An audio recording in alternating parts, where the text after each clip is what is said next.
Shalom. Halo. Selamat pagi Bapak Ibu yang terkasih dalam Tuhan Yesus Kristus. Selamat pagi. Selamat pagi kepada Bapak Pendeta Rasid Rahman dan Ibu Pendeta Esther Jo Widiasih, dua narasumber yang sudah hadir bersama kita. Juga kepada Pendeta Neni yang akan membantu kita dalam webinar ini sebagai moderator.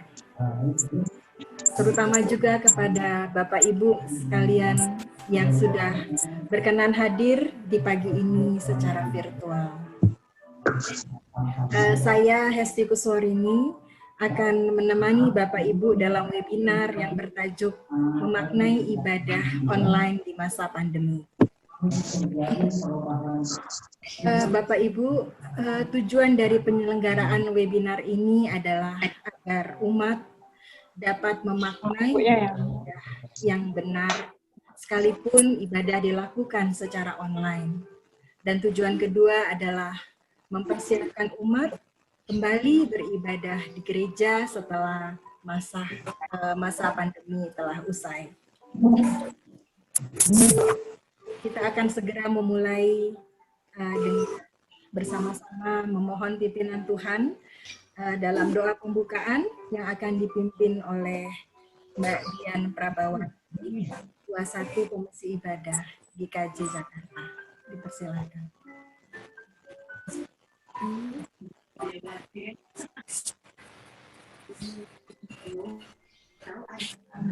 Bapak Ibu, mari kita bersatu di dalam doa. Mari kita berdoa. Tuhan Yesus yang baik, kami sungguh mengucap syukur pada pagi hari ini. Ada sukacita yang kami rasakan karena berkat penyertaan Tuhan. Kami ada sebagaimana kami ada. Dan saat ini Tuhan, kami boleh berjumpa satu dengan yang lain di dalam webinar pada pagi hari ini. Kami akan memulai webinar kami yang bertajuk memaknai ibadah online di tengah pandemi. Kami mohon campur tangan Tuhan di dalam webinar kami ini, agar webinar ini dapat berjalan hanya seturut dengan kehendak-Mu saja. Kuasailah hati kami ya Tuhan, sehingga kami boleh mendengarkan dengan baik dan kami boleh memahaminya dengan baik. Inilah doa kami, di dalam Kristus kami mengucap syukur dan berdoa. Amin.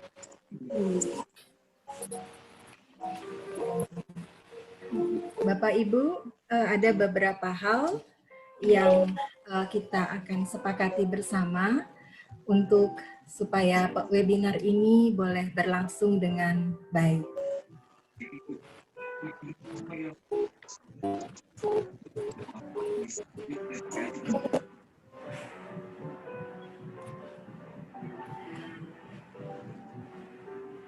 Halo, selamat siang Mbak Dian semuanya.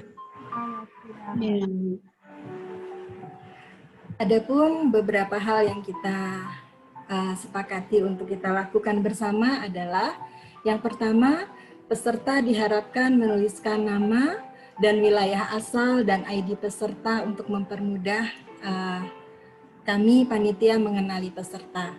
Yang kedua adalah peserta diharapkan menonaktifkan atau memute mikrofon selama webinar berlangsung, kecuali peserta dipersilahkan bicara dalam sesi tanya jawab. Yang ketiga, peserta wajib membuka kamera atau video saat berbicara. Keempat, peserta dapat menuliskan pertanyaan di kolom chat selama materi disampaikan dan akan dibacakan nanti di sesi tanya jawab. Yang berikutnya, peserta dapat mengajukan pertanyaan atau pendapat dengan raise hand dan akan dipersilahkan oleh moderator. Kemudian peserta baru dapat membuka audionya. Yang berikut, peserta diharapkan untuk tidak keluar masuk room webinar, kecuali ada gangguan koneksi. Jadi ini uncontrolled. Dan yang terakhir, jika peserta hendak meninggalkan forum webinar sebelum webinar selesai, dimohon pamit dengan menuliskan di kolom chat. Demikian hal-hal yang perlu disampaikan. kita akan segera masuk ke dalam acara inti. Acara webinar ini akan dipandu oleh moderator, Ibu Pendeta Neni Suprihartati. Beliau adalah Pendeta Jemaat GKJ Jakarta. Kepada Ibu Neni, dipersilahkan. Ya, terima kasih Bu Rini. Saya juga mohon bantuan Bu Rini sebagai host. Nanti kalau ada yang unmute dan cukup suaranya masuk, tolong di mute. Bapak Ibu Saudara-saudara, sekali lagi terima kasih sudah bergabung bersama-sama dengan kami di webinar.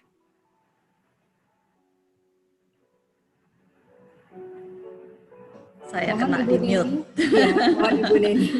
Iya. Silakan. Ya, kita bersyukur dan berterima kasih kepada dua narasumber kita, Pak Rashid dan Bu Esther, yang akan menolong kita untuk memahami makna ibadah online di masa pandemi ini. Masing-masing pembicara nanti akan mempunyai waktu 40 atau 45 menit ya Bu Rini ya? 40 menit Ibu. 40 menit ya, akan dimulai oleh Pendeta Rashid 40 menit, setelah itu 40 menit Pendeta Esther, baru sesi tanya jawab. Kita akan mulai dengan Pendeta Rashid. Pendeta Rashid nama lengkapnya Pendeta Emeritus Rashid Rahman, DTH. Lahir di Jakarta, tanggal 2 Juni 1964. Boleh ya Pak dikasih tahu ya? Ya, silakan. Ya, beliau dosen tidak tetap di STFJ, Sekolah Tinggi Teologi Filsafat Jakarta. Mengampu mata kuliah liturgika dan memimpin ibadah. Dengan riwayat pendidikan, sarjana teologi lulus dari STT Jakarta, magister teologi dari STT Jakarta, dan dokter teologi dari STFT Jakarta. Riwayat pelayanan, beliau adalah pendeta GKI dan sudah mengajukan emeritus, terakhir melayani di GKI Surya Utama. Sebenarnya Pak Rashid Rahman ini tidak asing lagi khususnya untuk GKJ Jakarta. Beliau sudah berapa kali ya Pak ya membantu GKJ Jakarta, bahkan secara sinodal pun membantu GKJ. Saya persilahkan langsung kepada Pak Rashid untuk menyampaikan materinya. Ya, selamat pagi Ibu Bapak sekalian. Kenalkan Rashid Rahman, tadi Pendeta Neni sudah menyampaikan. Terima kasih diundang dengan oleh jemaat GKJ Rawamangun ya. Ini tetanggaan, saya dulu tetangga dengan GKJ Rawamangun, masa kecil saya di Jalan Kedondong, di belakang GKJ 1 RT dengan pastori. Di tahun 70-an, saya sudah biasa main-main ke GKJ, latihan pramuka, dari SD Sriwedari dan sebagainya. Ya. Terus sering juga sekarang ini melalui Pendeta Neni ke GKJ. Nah, sekarang materi saya tentang memaknai ibadah online di masa pandemi. Ya, ada banyak hal yang kita hilangkan, kita kurangi karena masa pandemi ini kita tidak bisa beribadah seperti biasa. Oh ya, Ibu Dian boleh ditayangkan ya tulisan saya.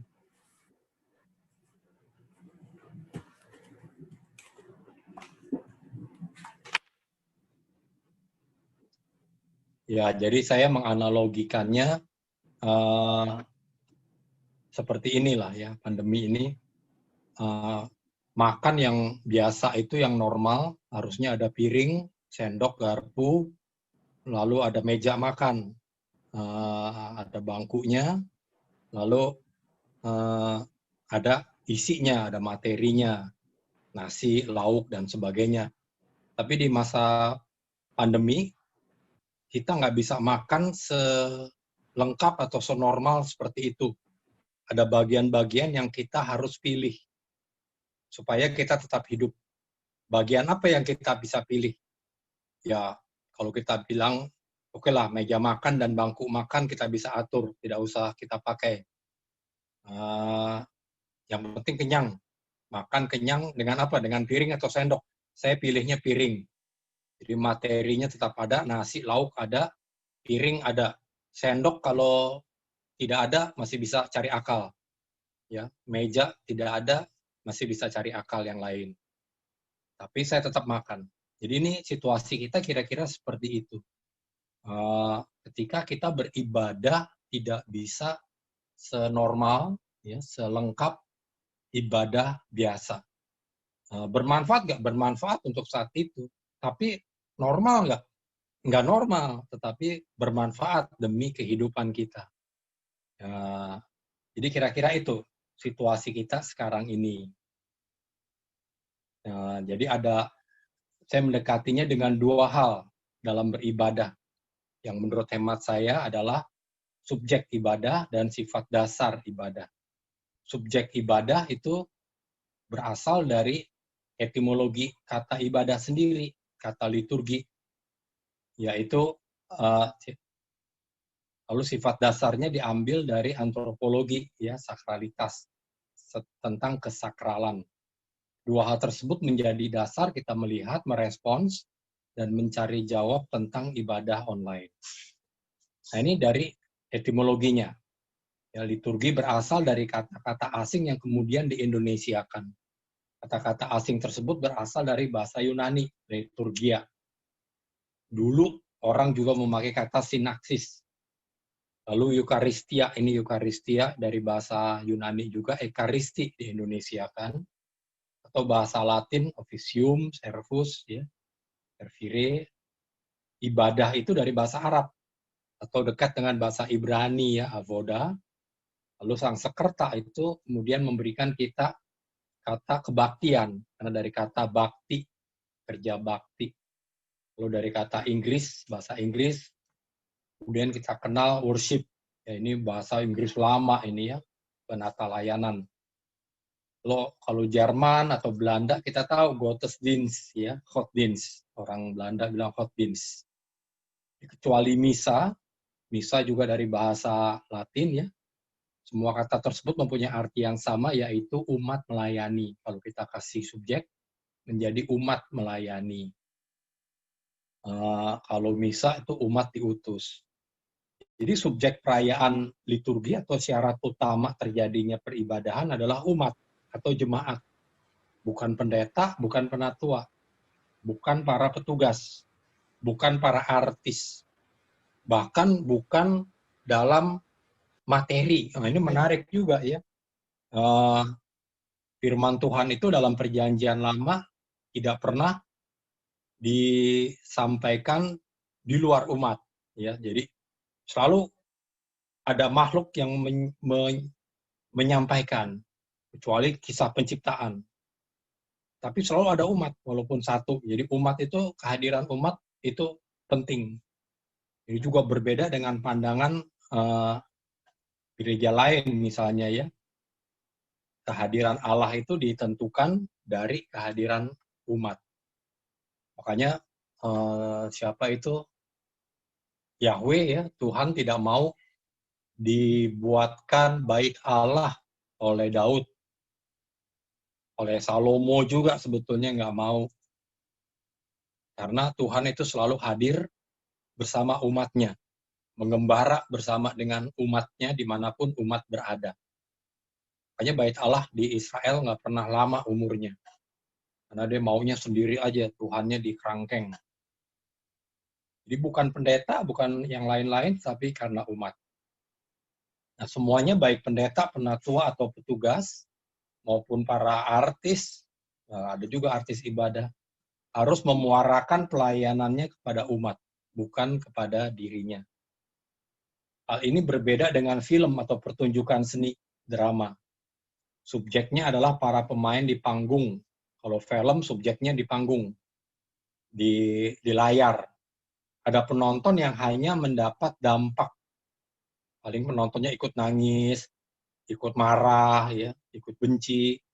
Tapi penonton tidak dapat menentukan hasil tontonan. Ini bedanya teologi liturgi kita, ya, termasuk GKJ, gereja-gereja Protestan, dengan liturgi JPCC misalnya. Ya, ini yang memanggungkan umat dan liturgi dengan menonaktifkan umat dan tata ruang. Ya, di GKJ tata ruang untuk umat itu penting.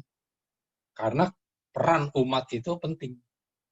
Ya, kalau di JPCC misalnya atau karismatik yang lain, umat baru berperan jika dia menjadi singer, menjadi liturgos, ya, bukan sebagai umat. Bahkan beberapa tempat bangku umat digelapin, ya, sementara yang tampil di panggung. Jadi ini berbeda teologinya. Sehingga umat itu aktif di dalam ibadah sebagai subjek. Lalu yang berikutnya sifat dasar ibadah. Tadi saya bicara tentang makanan, ya, ada meja makan, ada piring, sendok. Nah, secara antropologis ibadah itu ditentukan atau ditetapkan atau disyaratkan oleh 4 hal, yaitu tempat, ya, sacred place atau waktu, tata ruang, dan materi. Selama ibadah online, umat tetap sebagai subjek melampaui ruang ibadah. Jadi tempat ibadah kita, sacred place kita adalah gereja. GKJ Rawamangun di Jalan Kedondong itu. Tetapi sekarang nggak bisa. Nggak bisa. Waktu. Nah, waktu tadi bicara-bicara ada Ibu ngomong kalau kebaktian selalu pukul 7, ya Bu, ya. Itu sacred time seperti di gereja. Kalau ke gereja kita biasa kebaktian pukul 7, online pun kita memelihara sacred time. Jadi ini tidak ada memang. Jadi kalau kita analogikan, nomor 1 itu misalnya meja makan, tidak ada meja makan, tapi ada waktu makan yang tetap. Mejanya nggak ada, nggak apa-apa lah, nggak boleh. Karena nggak ada gedung gereja, kita bisa cari tempat yang lain di rumah, tapi waktunya tetap. Karena pada waktu yang sama, kita merasakan jemaat-jemaat lain, juga anggota jemaat yang lain, anggota jemaat GKJ di tempat lain juga beribadah di waktu yang sama dengan kita. Jadi kira-kira pemahamannya itu. Jadi sedapat mungkin ibadah sacred space, ya, Ibu Bapak bisa mengatur tata ruang di rumah, walaupun hanya untuk waktu itu. Jadi nggak perlu bikin kapel sendiri, ya, lalu nggak dipakai, nggak perlu, bisa juga ruangannya di meja makan, atau di ruang tamu, atau di ruang keluarga, di beranda. Tapi ketika ibadah, selalu kita di tempat yang sama, kita mengatur, misalnya ada lilin, ya, ada, sekarang perlu apa nih, HP atau laptop, ada salib kalau punya, ya, kalau enggak juga enggak apa-apa. Jadi beribadah online lah di rumah secara rutin, jangan ganti-ganti. Sekarang emang tantangannya, kecuali nggak bisa, ya. Jadi tantangannya kan sekarang karena YouTube, ya, kita bisa nonton antar-antar aja. Kalau bisa sih di waktu yang sama, Bu. Untuk nonton yang lain boleh saja, ya, tapi setelah kita melakukan ibadah yang sama sebagai anggota jemaat, kalau saya anggota jemaat GKJ Depok atau GKJ Rawamangun, sebagai GKJ Rawamangun di waktu yang sama. Pukul 8 misalnya, atau pukul 7 pagi. Setelah itu, ya, ntar sore, ntar siang saya masih ada waktu, saya boleh nonton ibadah di tempat yang lain dengan YouTube, ya. Jadi ada sacred time-nya bersama, lalu sacred place, ya, di tempat yang itu saja, yang sama, sacred space, lalu materi. Ya, tadi saya bilang ada lilin kalau bisa, kalau nggak ada. Tapi paling nggak kita punya Alkitab. Ya, Alkitab itu materi kita yang membacakan, yang menuliskan tentang karya Allah.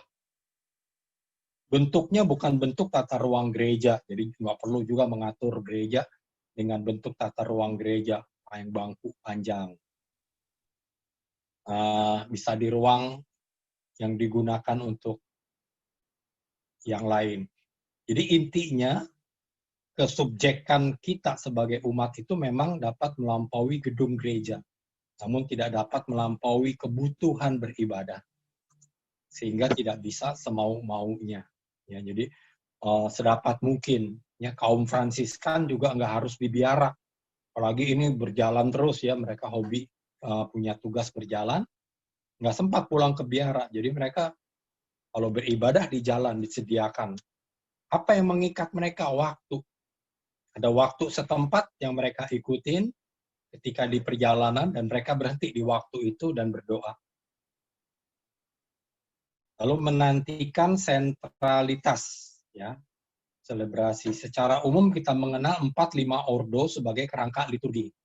Kerangka liturgi kita umumnya terinspirasi dari penginjil Lukas yang menulis Lukas dan Kisah Para Rasul. Nah, 4 bagian atau 4 ruang atau 4 ordo, terserah istilahnya, itu berhimpun ya, atau ordo masuk atau ordo pembuka, lalu firman, persembahan, dan pengutusan. Ini menurut Lukas 24, kisah perjalanan ke Emmaus. Kisah perjalanan bersama Yesus menuju Emmaus ini terdiri dari 4 bagian. Bagian pertama ketika 2 murid itu masih murung, galau, tiba-tiba Yesus hadir di tengah mereka. Mereka tidak sadar itu Yesus karena ada sesuatu yang menghalangi mata mereka. Sehingga mereka tidak dapat mengenal Yesus. Nah, sejak awal sebetulnya Tuhan itu sudah hadir walaupun kita masih galau dengan urusan kita sendiri dalam ibadah. Makanya kalau bagus seperti ibadah di gereja, ibadah online juga hadirlah sekitar 10-15 menit kita sudah buka ibadah online kita, YouTube atau Zoom atau lain-lain. Kita tunggu 10-15 menit itu untuk menenangkan diri supaya ketika duduk ibadah dimulai, kalau waktunya tepat kita langsung masih sibuk dengan yang lain. Ya. Tapi kalau ibadah dengan tenang seperti di gereja, lebih menolong ya, nggak seperti 2 murid itu, karena Tuhan sudah hadir di dalam sejak ibadah awal itu. Lalu prosesi itu adalah simbol perarakan umat ya. Kalau ibadah online bagus juga menampilkan gambar prosesi. Ini seperti umat Israel menuju tanah perjanjian. Kita berziarah menuju tanah perjanjian yang masih kita rindukan. Tanah perjanjiannya apa? Gereja. Ya, gereja itu tanah perjanjian yang baru.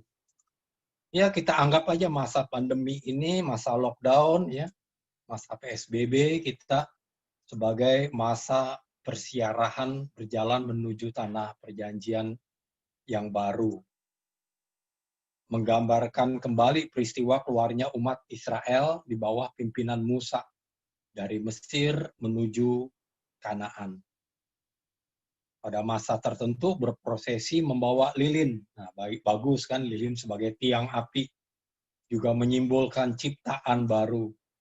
Ini firman Allah yang secara langsung diucapkan oleh Allah pada kisah penciptaan adalah jadilah terang. Makanya hari pertama, hari Minggu itu bagus dengan lilin. Ya, jadilah terang.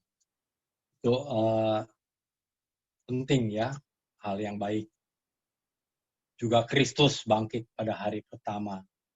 Lalu lilin sebagai ornamentasi ibadah bisa juga ya, untuk membantu kita hening dengan musik teduh.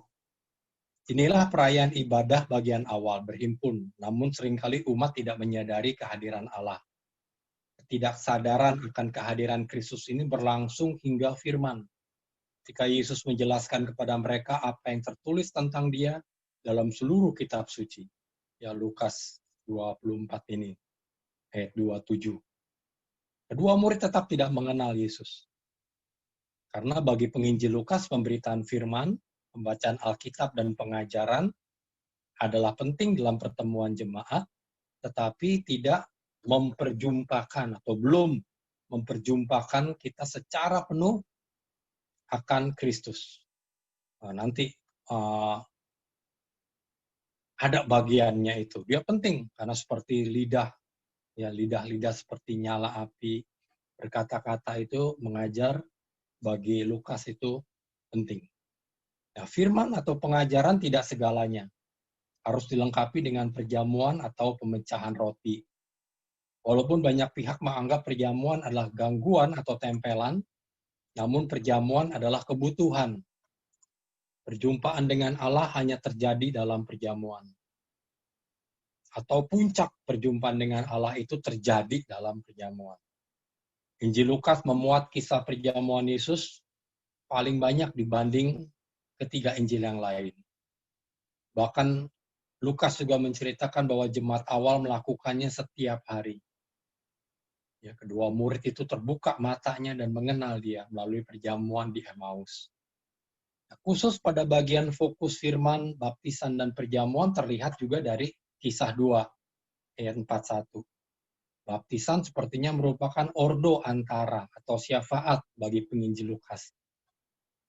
Nah, salah satu unsur terpisah jika baptisan tidak dilayankan adalah pengakuan iman. Makanya ada pengakuan iman di gereja-gereja kita, dalam kebaktian kita, tempat pengakuan iman selalu di baptisan. Jadi di mana pembaptisan dilakukan? Ya ketika pengakuan iman itu diucapkan, di situ urutannya setelah firman. Itulah demikian, urutan firman, pengakuan iman, dan persembahan merupakan urutan baku liturgi. Ya. Setelah kita tidak pernah henti mendengarkan firman, baik masa biasa maupun masa ibadah online, tanpa sadar sudah cukup lama kita tidak merayakan perjamuan. Ya. Sejak bulan Maret kan ada surat PGI, ya. Di tempat saya juga di GKI, tunda kata perjamuan. Ya memang karena kita waktu itu juga berpikir perjamuan kan hanya mungkin kita lockdown atau PSBB berhenti di rumah itu, kita berpikir hanya berlangsung 1 bulan, 2 bulan. Saya juga berpikir pada waktu itu paling 1 bulan. Bahkan kuliah saya mundur-mundurin. Tunggu minggu depan juga kita udah masuk kok, karena liburan di STT, liburan. Kerja, kuliah dari rumah di STT itu hanya 2 minggu. Atau pertama seminggu malah. Jadi minggu depan juga 2 minggu libur, nanti kita ketemu, kita kebut lah. Ternyata sampai sekarang belum kelar-kelar juga.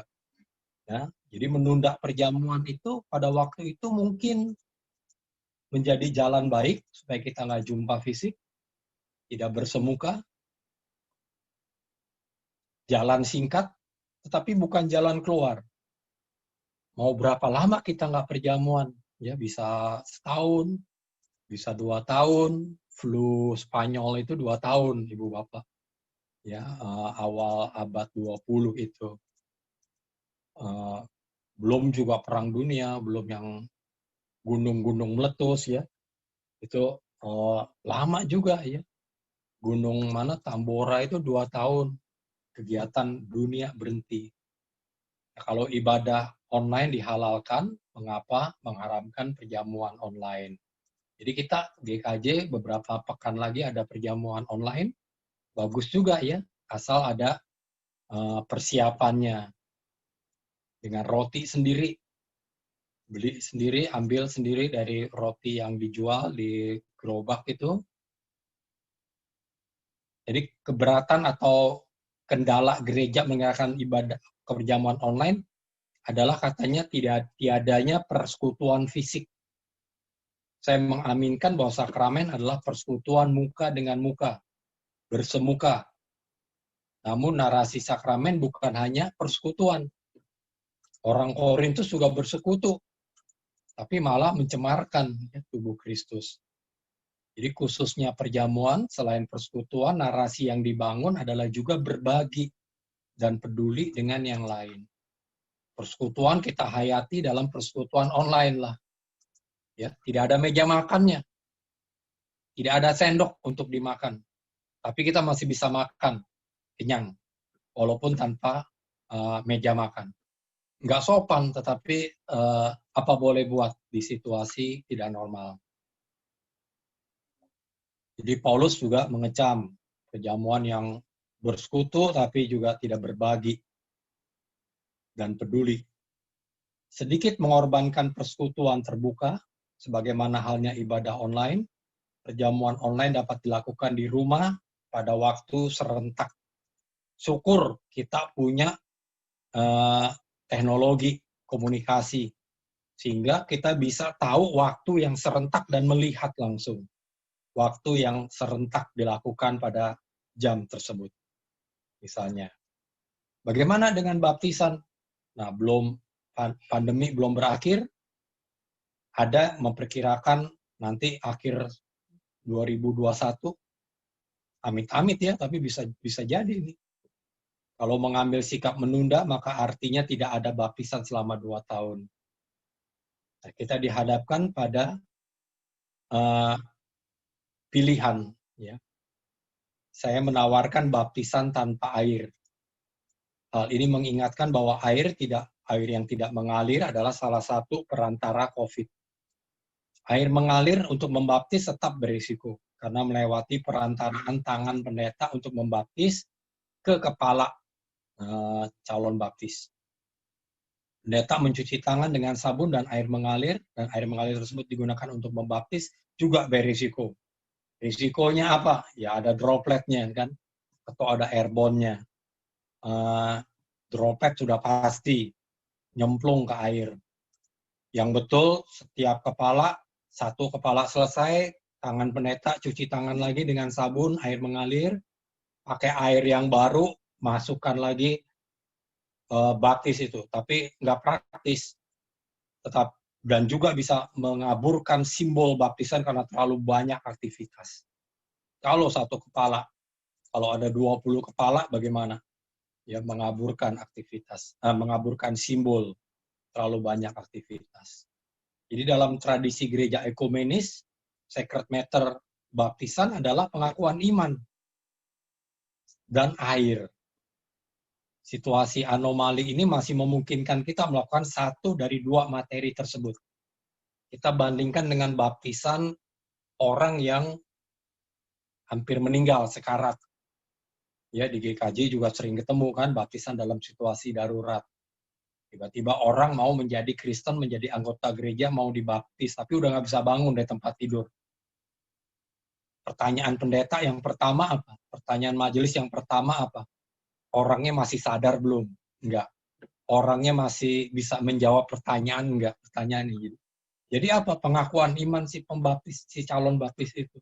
Walaupun ada air. Jadi pertanyaannya itu penting.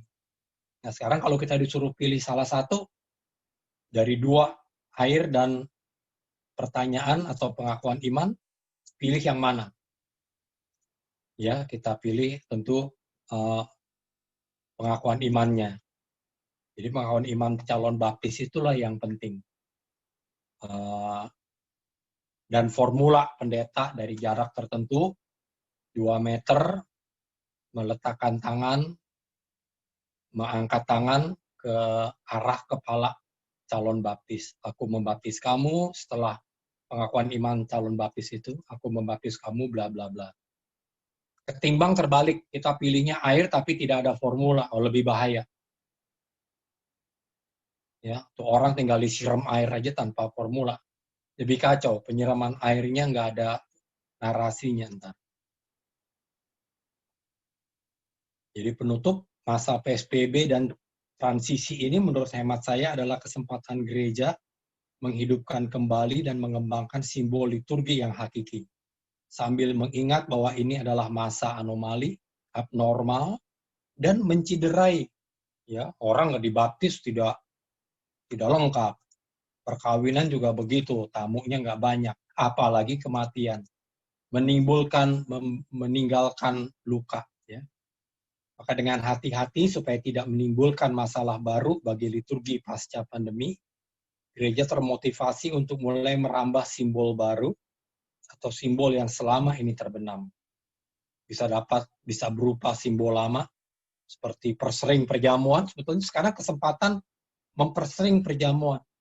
Ya, jemaat mempersiapkan roti dan minumannya sendiri di rumah, lalu persedikit verbalisme, ini kan menarik ya, perbanyak narasi melalui gestur dan postur. Ketika tutur dikurangi. Dapat pula simbol baru, misalnya salam Indonesia, ya, tangan di dada. Lalu makannya dengan ubi, ya, kalau bukan roti, atau dan air jahe. Ada tari-tari juga, ini menolong, ya. Kemarin saya nonton ulang tahun GKJ Rawamangun, banyak tarian, bagus-bagus. Nah, selain itu gereja juga perlu mempertimbangkan ritus dan atau liturgi pengenangan misalnya, ya. Kalau GKJ sudah siap ibadah tahun depan misalnya, kemarin itu banyak anggota GKJ yang meninggal, tidak bisa dilayat, kita tidak bisa melayat, yang tidak bisa melayat juga terluka, keluarga duka juga lebih terduka. Nah, ada waktu khusus untuk jemaat disediakan sarana pengenangan. Ya, entah di lobi, di sebelum ruang ibadah, disediakan altar-altar, ya, dengan foto, dengan tanggal, lalu dengan lilin, lalu jemaat bisa seperti melayat susulan, misalnya, ya. Ya, semuanya ini menyebabkan ritus dan liturgi kedukaan tidak maksimal dilayankan.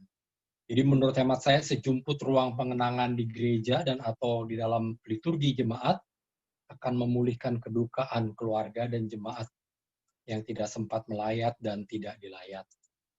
Ya, itu Ibu Neni, paparan saya. Terima kasih. Ya, baik. Terima kasih Pak Rashid. Luar biasa ya Bapak Ibu, kita mungkin selama ini ya ibadah sebagai rutin saja, sekarang online ya kita rutin gitu ya, bahkan mungkin kita merasa ya karena online kita bisa kapan saja, tapi pada saat ini kita boleh mendapatkan pengetahuan dari Pendeta Rashid bahwa saat ini adalah saat yang tidak normal, dan yang utama itu adalah bukan soal keharusan ya, tetapi ini menjadi manfaatnya. Tidak normal tapi bermanfaat. Itu ibadah yang kita lakukan di masa online ini. Dan yang utama tadi Pak Rashid katakan, dalam ibadah syarat utamanya adalah umat.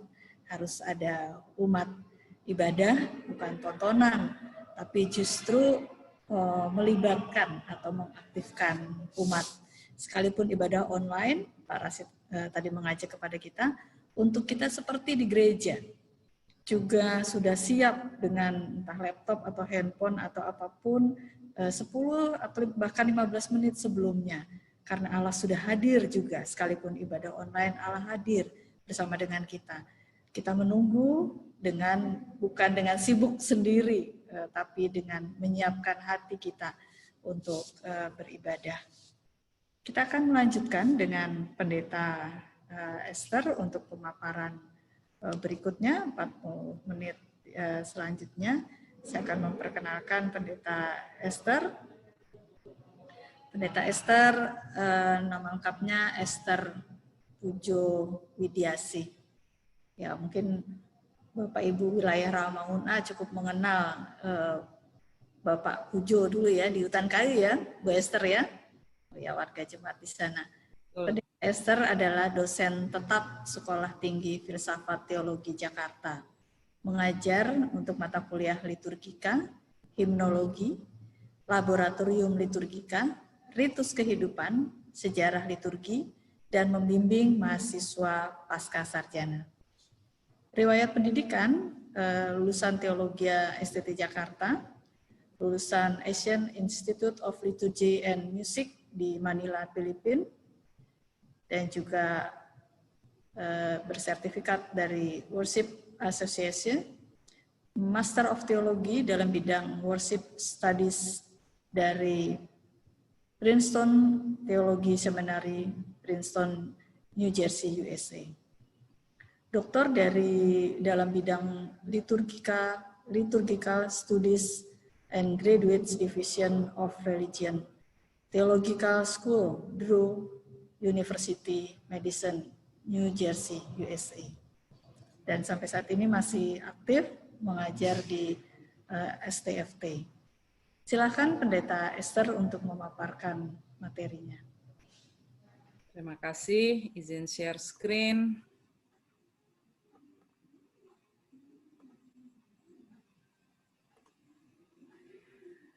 Nah, selamat siang Ibu Bapak. Terima kasih atas undangan untuk berbagi. Saya sudah lama tidak bergereja atau tidak ke gereja, tidak beribadah di GKJ Jakarta. Terakhir kali beribadah itu tahun lalu, waktu ulang tahun STFT Jakarta juga. Jadi sekitar minggu-minggu inilah ya, lupa saya tanggalnya, kalau nggak salah sekitar tanggal 26 September atau apa gitu ya. Jadi 1 tahun kemudian saya bisa berjumpa dengan Ibu Bapak, tapi sayangnya kita hanya bisa bertemu melalui Zoom ya. Kalau tidak sudah berjumpa di gereja dan kita bisa makan bersama. Tadi kan Pak Rasid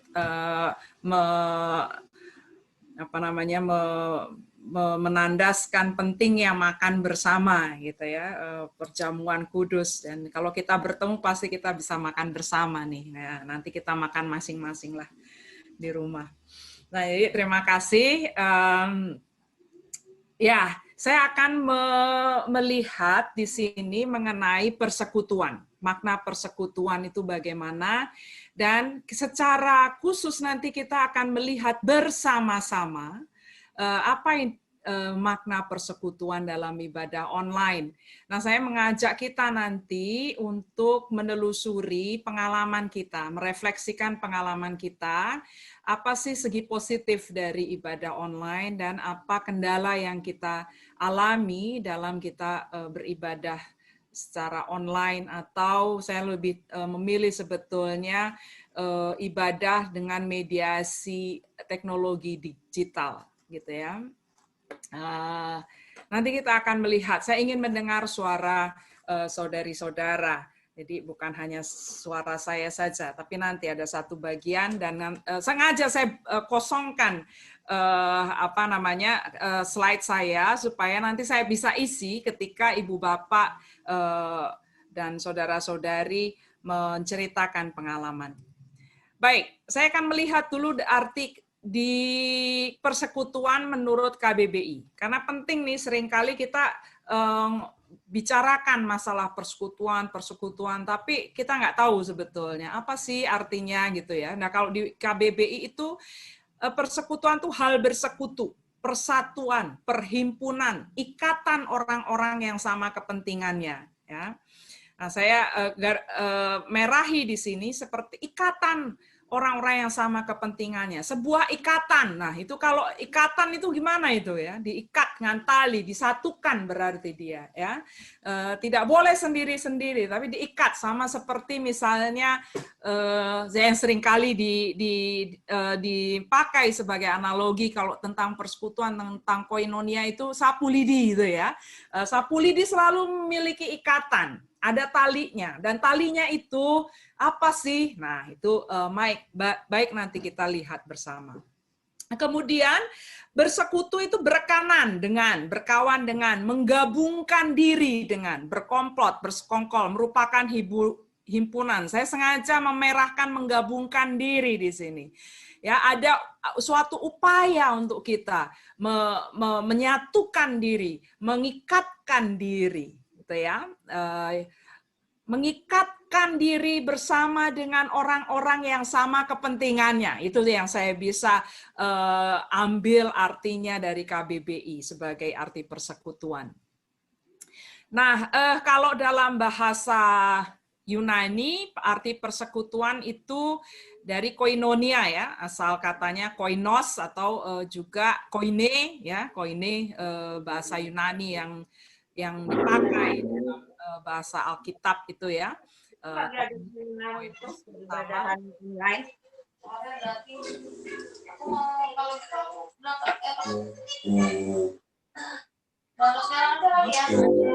Bisa di-mute. Ibu Sri Tolong dibantu Bu Rini, bisa di-mute. Terima kasih.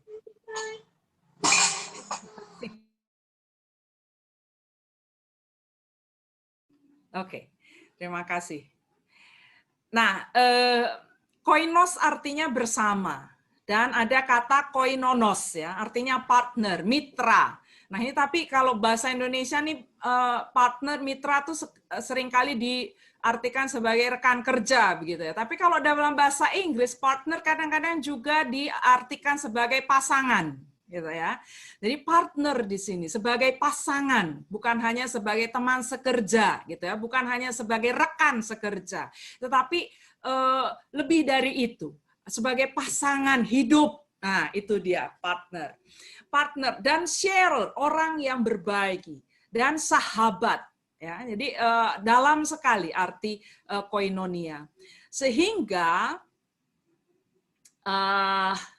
oh ini saya belum hapus. Oke, sehingga komunitas koinonia itu bisa diartikan sebagai komunitas yang memiliki hubungan yang intim satu dengan yang lain, yang saling berbagi dan mau berpartisipasi untuk kebaikan bersama dan untuk mencapai tujuan bersama. Ya, jadi ini lebih dalam sekedar hanya berteman gitu ya. Memang dalam koinonia, dalam persekutuan ada pertemanan ya. Tetapi dia harusnya lebih dalam daripada teman yang saya kenal sambil lalu seperti itu ya. Dia seperti pasangan hidup ya. Jadi ada hubungan yang intim.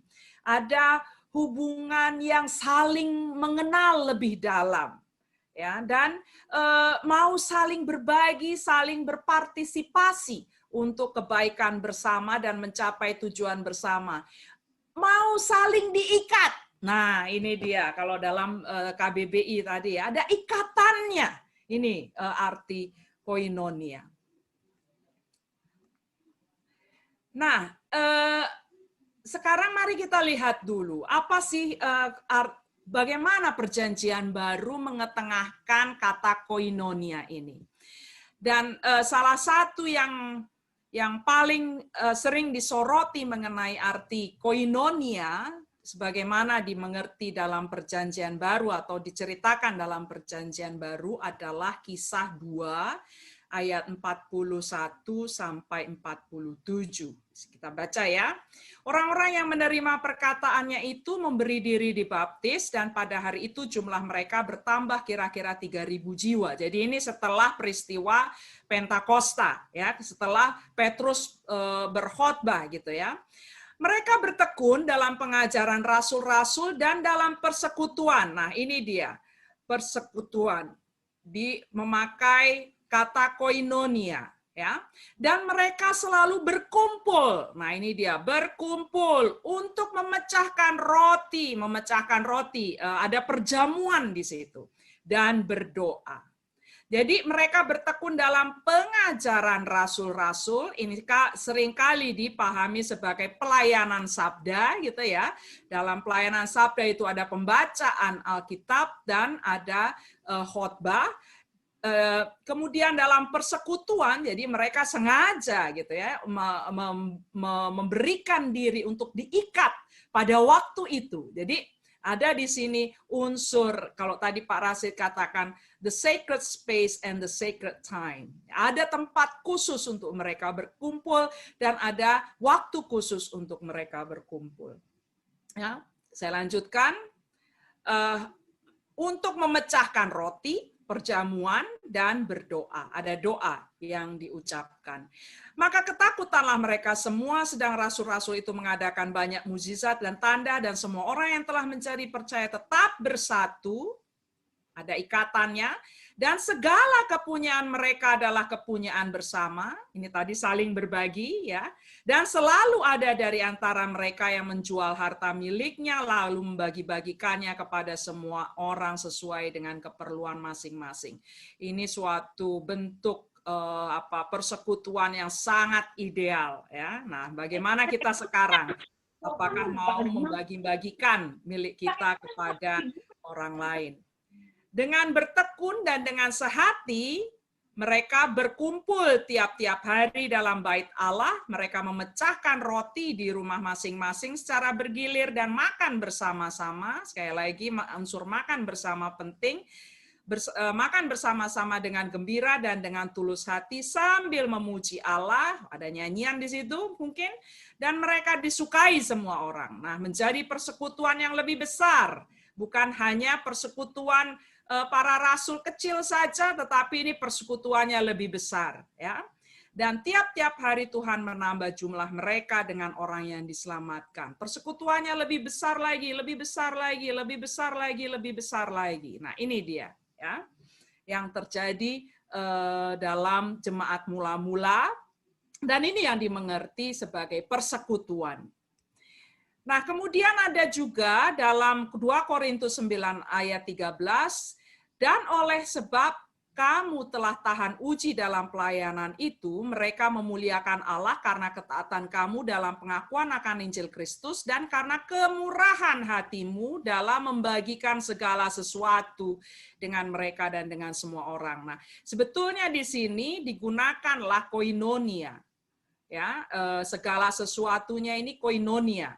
Dipakai kata itu, dan kalau dalam bahasa Inggrisnya dikatakan contribution, ya, jadi membagikan persekutuan, ya, jadi membagikan segala sesuatu ini semacam berderma, juga hal-hal lain yang dimengerti sebagai membagikan persekutuan tersebut. Nah, jadi dalam perjanjian baru, persekutuan dipahami sebagai persekutuan sesama warga jemaat, ya, perkumpulan, ikatan warga jemaat, dan persekutuan dengan orang-orang di luar jemaat yang diwujudkan dengan memberi kontribusi sesuatu, ya, dengan juga berkumpul bersama, berdoa bersama, bernyanyi bersama, mendengarkan pelayanan firman bersama. Seperti itu ya. Dan tentu saja makan bersama. Nah, ini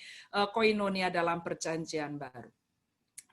Di satu sisi. Di sisi lain, nah ini ada lagi ya.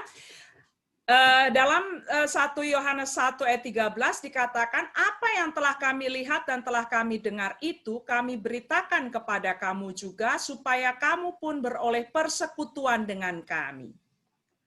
Ya, jadi ini penulis kitab 1 Yohanes sengaja memberikan apa yang dia saksikan, ya. Tentu saja Injil Allah, ya, supaya kamu beroleh persekutuan dengan kami, ya, sengaja ada memberikan tradisi tertentu itu sebagai wujud dari persekutuan, ya. Dan persekutuan kami, nah ini tadi kan persekutuan dengan kami berarti antara orang, ya, antara anggota jemaat, antar umat, gitu ya. Tapi ada lebih lagi. Dan persekutuan kami adalah persekutuan dengan Bapa dan dengan anaknya Yesus Kristus. Menarik ya. Jadi persekutuan ini bukan hanya persekutuan antar warga, tetapi juga persekutuan dengan Allah. Ya. Kalau tadi dalam kisah para rasul dan dalam 2 Korintus menekankan pada persekutuan, ikatan, perkumpulan antar warga, ya, antar umat. Nah, kalau di sini persekutuan Kristen itu tidak hanya persekutuan antar umat, tetapi persekutuan juga dengan Allah. Ya. Nah, ini dalam 1 Korintus 1 ayat 9 dikatakan, Allah yang memanggil kamu kepada persekutuan dengan anaknya Yesus Kristus Tuhan kita. Ya. Ini dia. Jadi Allah bahkan memanggil kita supaya kita bersekutu dengan Tuhan Yesus. Melalui percaya kita dengan Tuhan Yesus, berarti kita bersekutu dengannya. Ini berarti ada keintiman. Ya, hubungan dengan Allah bukan hanya hubungan sambil lalu, oh kenal saya tahulah Allah dalam Kristus Yesus. Bukan hanya itu, tetapi ada hubungan intim, itu artinya bersekutu, menjadi partner, menjadi pasangan hidup. Ya. Kemudian ada lagi yang kuhendaki ialah mengenal Dia dan kuasa kebangkitannya dan persekutuan dalam penderitaannya, di mana aku menjadi serupa dengan Dia dalam kematiannya. Ya, bersekutu bersama Tuhan Yesus berarti juga bersekutu dalam penderitaannya. Ini tadi Pak Rashid menyebut mengenai baptisan. Ya, baptisan kalau dalam Roma dikatakan bersekutu bersama dengan kematian Kristus dan dibangkitkan bersama dengan Kristus. Ya, ini jadi persekutuan dalam penderitaannya, ya, dan dalam kuasa kebangkitannya. Kasih karunia Tuhan Yesus Kristus dan kasih Allah dan persekutuan Roh Kudus menyertai kamu sekalian. Ya. Jadi dalam beberapa bagian perjanjian baru, ternyatalah persekutuan menurut ajaran Kristen itu bukan hanya persekutuan antar umat, antar manusia, tetapi juga persekutuan dengan Allah. Inilah yang kita wujudkan kalau kita mengatakan mari kita mengadakan persekutuan. Mari kita mengadakan persekutuan doa. Seringkali gitu ya. Ini sebentar ya, bulan Oktober, bulan keluarga. Berarti ada persekutuan doa gitu kan ya. Persekutuan doa bukan hanya wilayah Rawamangun A kumpul-kumpul, wilayah Rawamangun B kumpul-kumpul dan berdoa bersama, bukan itu saja, tetapi kita bahkan juga dikatakan bersekutu dengan Allah, berkumpul dengan Allah. Nah, ya.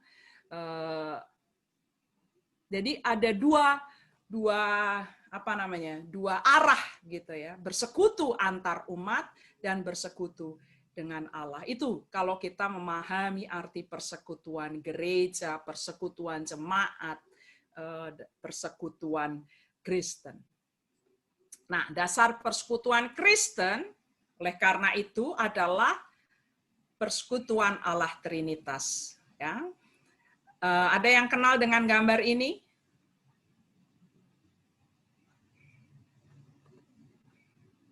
Gambar ini kenal ya? Ada di gereja. Ada di gereja ya. Gambar apa sih ini, Pak Mulyo? Tolong dong jelaskan. Monggo, Pak. Ini ada di gereja ya? Dari mana itu? Iya, tahunya ada di gereja, tapi maknanya penjelasannya Di atas. di atas. Apakah ada yang ingin yang menjelaskan, yang tahu penjelasan gambar ini yang biasa dilihat di dalam gedung gereja? Saya senang sekali dengan gambar ini. Iya. Bu Esther, maaf Bu Esther, karena yang hadir di sini juga ada yang dari luar GKJ Jakarta. Jadi maksudnya yang ditampilkan Bu Esther ini adalah yang ada di GKJ Jakarta. Betul, betul. Ini ada di GKJ Jakarta. GKJ Jakarta yang di Rawamangun. Ada kaca patri di GKJ Jakarta di atas mimbar ya, kalau nggak salah ya. Iya, betul. Boleh Ada saya yang jelaskan? Siapa nih suaranya? Ya, saya Sugiarto, Bu. Pak Ya. Sugi. Pak Sugi Harjo. Ya, mungkin saya menjelaskan dengan singkat bahwa itu memang waktu itu didesain khusus, jadi itu lambang dari Trinitas. Jadi yang atas itu kan Allah Bapa, kemudian yang ada salibnya Allah Putra, kemudian gambar merpati itu adalah Roh Kudus. Dan itu saling berkaitan dengan warna-warni itu. Jadi kurang lebih singkatnya seperti itu. Jadi itu simbol Trinitas. Terima kasih. Betul sekali, Pak. Makanya saya munculkan di sini. Jadi dasar persekutuan Kristiani, kalau kita memahami bagaimana sih persekutuan Kristen itu sebetulnya dasarnya adalah persekutuan Allah Trinitas. Ya. Allah Trinitas adalah Allah persekutuan, istilahnya begitu ya. Ketiga pribadi Allah yang Bapa, Anak, Roh Kudus, ya. Di sini digambarkan tadi seperti seperti yang tadi sudah dijelaskan, ada ini Bapa, kemudian ini Anak, dan ini Roh Kudus, ya. Masing-masing ini ketiga pribadi ini bersekutu dan bersatu, gitu ya. Masing-masing memiliki kekhasannya sendiri, ya. Seringkali di gereja dijelaskan Allah Bapa itu mencipta, Anak menebus, dan Roh Kudus menyucikan. Ya, Creator, Redeemer, Sanctifier kalau dalam bahasa Inggrisnya ya, pencipta, penebus, dan penyuci dalam bahasa Indonesianya. Namun ketiga pribadi saling hadir dalam setiap kekasannya. Jadi ketika dikatakan Allah mencipta, Anak juga turut mencipta, dan Roh turut serta dalam mencipta, dan seterusnya. Makanya kalau kita lihat gambarnya di sini, ada kekhasannya masing-masing, ya, warnanya itu khas, tetapi mereka bersatu begitu ya dalam sebuah lingkaran, atau kalau di tengah ini dalam sebuah segitiga. Sama sisi ya namanya ya, sama sisi ya. Mereka saling berhubungan. Ini Allah yang bersekutu, Allah persekutuan. Oleh karena itu dasar persekutuan Kristen adalah Allah Trinitas itu sendiri. Ya. Nah, saya tidak mau terlalu panjang menjelaskan ini tentang Allah Trinitas. Nanti silakan bertanya pada Bu Neni. Dan arti dari gambar kaca patri yang ada di GKJ, Gedung Gereja GKJ Jakarta. Dasar persekutuan Kristiani adalah, nah ini dari Efesus 2 ayat 19 sampai 22. Kamu bukan lagi orang asing dan pendatang, melainkan kawan sekerja dari orang-orang kudus dan anggota-anggota keluarga Allah. Ini dia. Kita adalah anggota keluarga Allah yang dibangun di atas dasar para rasul dan para nabi dengan Kristus Yesus sebagai batu penjuru. Nah, jadi kalau tidak ada Kristus Yesus, kita tidak ada persekutuan Kristiani. Dasar dari persekutuan Kristiani adalah Tuhan Yesus. Ya. Di dalam Dia tumbuh seluruh bangunan rapih tersusun menjadi bait Allah yang kudus di dalam Tuhan. Nah, di sini bait Allah bukan gedung, tetapi bangunan dari anggota keluarga Allah. Makanya gambarnya seperti ini. Ya. Ini saya ambil dari internet, terus terang saja. Nah, ada berbagai macam orang ya yang saling bahu-membahu sebagai mewujudkan yang namanya bait Allah itu. Ya. Nah, ini dia mewujudkan bait Allah. Jadi misalnya ya kalau kita lihat gedung gereja itu ada menaranya misalnya. Nah, ini ada menara dan ada bangunannya. Di dalam Dia kamu juga turut dibangunkan menjadi tempat kediaman Allah di dalam Roh. Jadi dalam diri kita pun, diri kita itu juga sebetulnya adalah kediaman Allah di dalam Roh. Ya. Baik, kemudian dasar persekutuan Kristiani berikutnya tentu saja adalah Matius 22 ayat 37 sampai 39. Sudah berapa minggu saya tidak memasukkan hukum kasih dalam tata ibadah. Dan tadi saya mendapat teguran, mengapa kok kita tidak lagi membaca hukum kasih. Ya. Oke, saya bilang, baiklah, minggu depan dimasukkan lagi, jangan khawatir. Ya. Saya bukannya mau meniadakan hukum itu atau dasar dari persekutuan kita. Ya. Dasar dari persekutuan Kristiani adalah kasih kita kepada Allah dan kasih kita kepada sesama, seperti kita juga mengasihi diri sendiri. Ya. Selanjutnya, nah dasar persekutuan Kristiani adalah gereja itu sebagai tubuh Kristus. Ya, nah, tentu kita hafal ya kalau misalnya 1 Korintus pasal 12 hafal isinya. Ada yang ingin secara garis besar menjelaskan? Silakan buka mic. Ini kesempatan. Kalau tadi saya mengatakan tutup mic, nah sekarang silakan buka mic. Tidak ada? Tidak ada yang hafal? Ibu Sartini mau menjelaskan, Bu, secara garis besar 1 Korintus 12.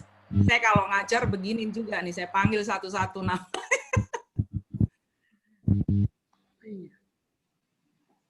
Kita masing-masing adalah anggota tubuh Kristus gitu ya, dengan banyak karunia seperti itu ya kira-kira ya. Nah, jemaat gereja adalah tubuh Kristus. Kristus adalah kepala, ya, dari tubuh tersebut. Dan kita masing-masing ini adalah anggotanya. Ya. Nah, ini gambarnya tubuh Kristus. Ada banyak orang di sini, ya, dan kita adalah anggotanya. Kristuslah kepala dari tubuh tersebut. Nah, ini dasar persekutuan kita.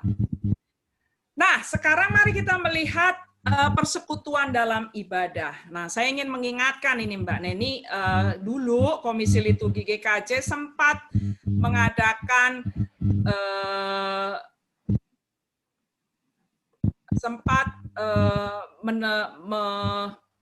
menghasilkan satu definisi liturgi. Ya. Liturgi ibadah adalah perayaan perjumpaan antara Allah dengan manusia yang menanggapi panggilan Allah melalui perantaraan Kristus di dalam persekutuan dengan Roh Kudus. Ya. Nah, di sini ada perayaan perjumpaan antara Allah, berarti, dan di sini disebutkan juga persekutuan, dalam persekutuan dengan Roh Kudus. Ini tadi sangat alkitabiah ya, dari menurut 2 Korintus tadi. Nah, di sini ada persekutuan antara umat dengan Allah. Ya, sebagai bakti kita kepada Allah untuk secara bersama-sama mengenang, mengalami, dan mengharapkan penyempurnaan penyelamatan Allah bagi seluruh ciptaan dan memampukan gereja untuk bersaksi tentang peristiwa penyelamatan dalam kehidupan sehari-hari. Ini menurut Komisi Liturgi GKJ pada waktu itu tahun berapa nggak tahu, lupa saya. Ya. Jadi persekutuan dalam ibadah itu diwujudkan ya sebagai atau persekutuan dalam ibadah itu merupakan perwujudan dari perjumpaan kita dengan Allah. Jadi seperti persekutuan kita sebetulnya dengan Allah dan persekutuan kita juga dengan sesama gereja, ya, memampukan gereja untuk bersaksi. Bakti kita untuk secara bersama-sama mengenang, ya, ini beberapa kata kunci. Bagaimana kita mewujudkan persekutuan itu dalam ibadah. Nah, saya memahami saya memberikan definisi liturgi seperti ini. Nah, ini tentu saja definisi saya tentang liturgi berganti-ganti tergantung buku yang saya baca.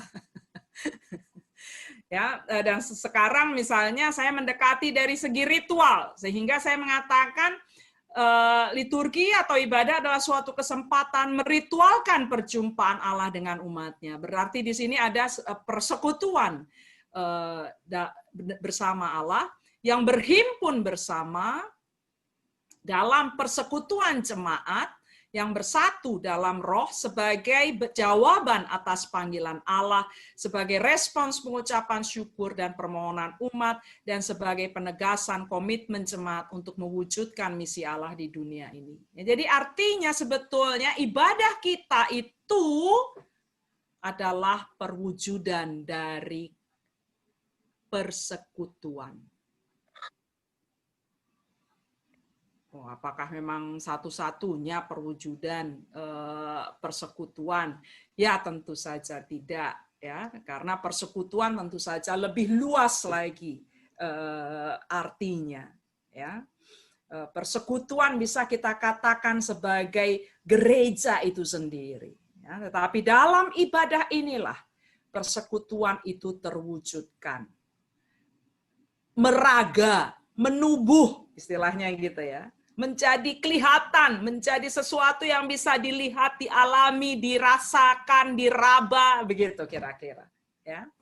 Dan persekutuan yang dimaksud bukan hanya persekutuan antar umat sekali lagi, tapi umat dengan Allah.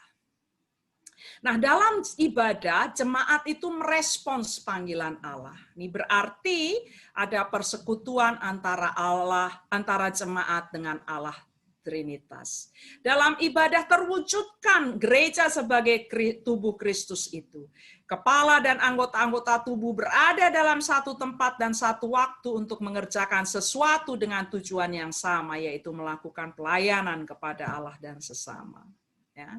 Nah, ini masalah nih sekarang kan dalam masa pandemi ini kita tidak bisa berada dalam satu tempat. Kita berada dalam berbagai tempat, tetapi kita bisa berada dalam satu waktu. Tadi Pak Rasid menyebutkan ada sacred time, ada satu waktu yang dikhususkan. Ya. Katakanlah hari Minggu. Misalnya ya, hari Minggu ini waktu yang dikhususkan. Oh, ada lebih khusus lagi, yaitu jam 7 pagi, misalnya seperti itu. Ya.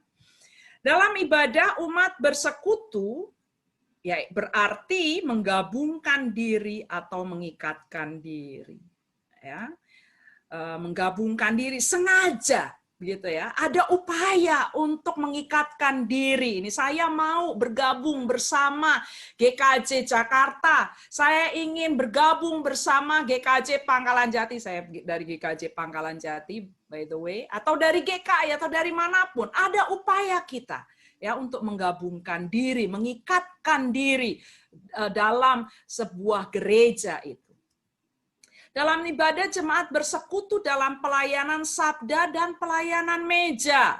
Ya, ini pelayanan sabda. Jadi sebetulnya kalau kita persekutuan juga bisa kita mengerti sebagai gereja, ya, eklesia.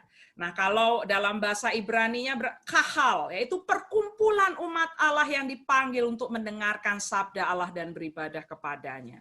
Ya.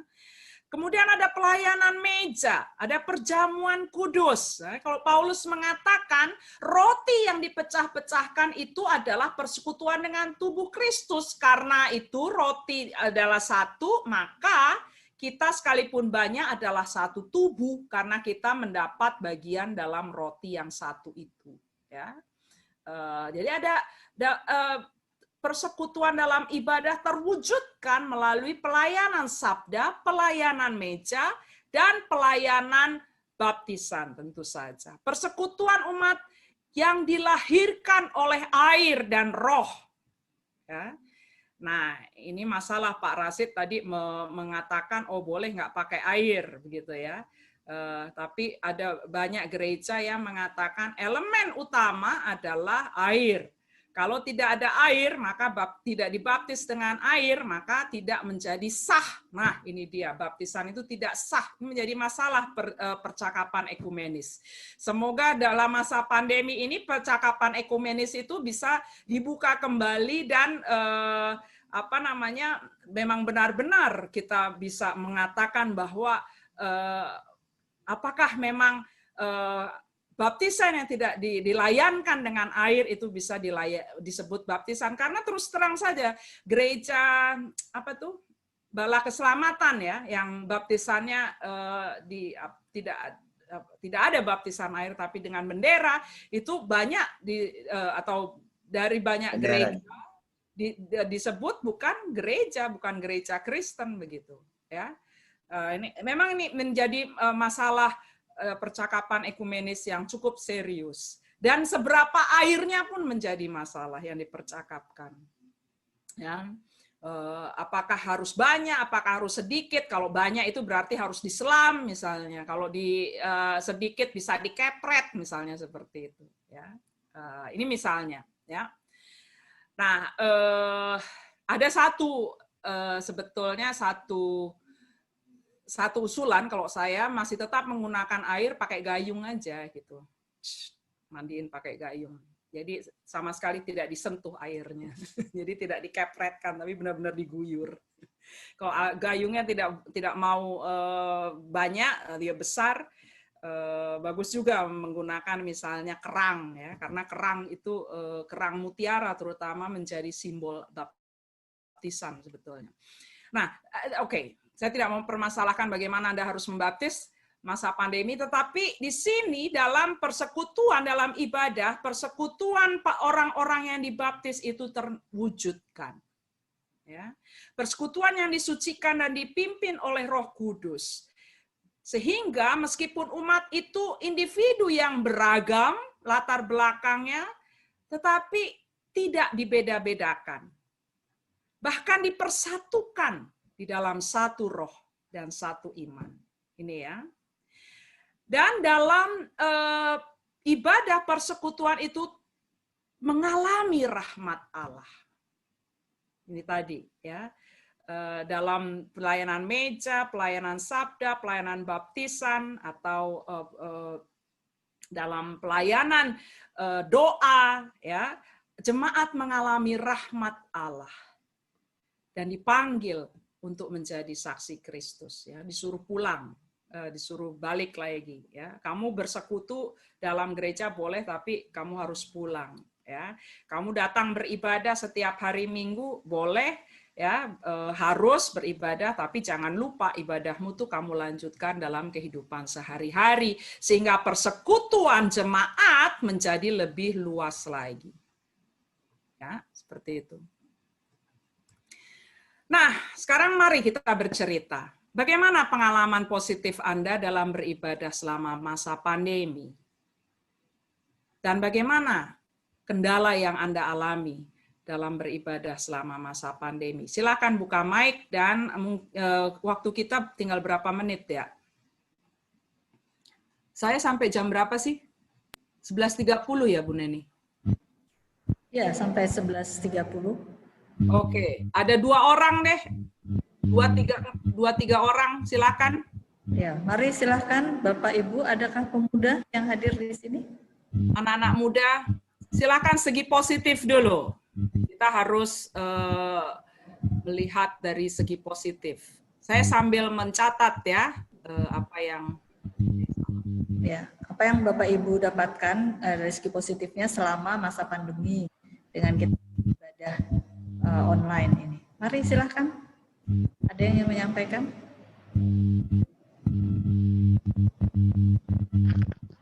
Pak Sugiharjo mungkin bisa memulai, Pak. Baik, kalau nggak ada, saya angkat suara lagi. Ya, pandemi ini untuk saya ya itu luar biasa. Artinya dulu dalam ibadah, menyiapkan ibadah itu serba direct gitu ya, langsung, dan menikmati ibadah juga on-site, tempat gitu. Dan sekarang kita melalui online, jadi di tempat juga, tapi tempatnya masing-masing.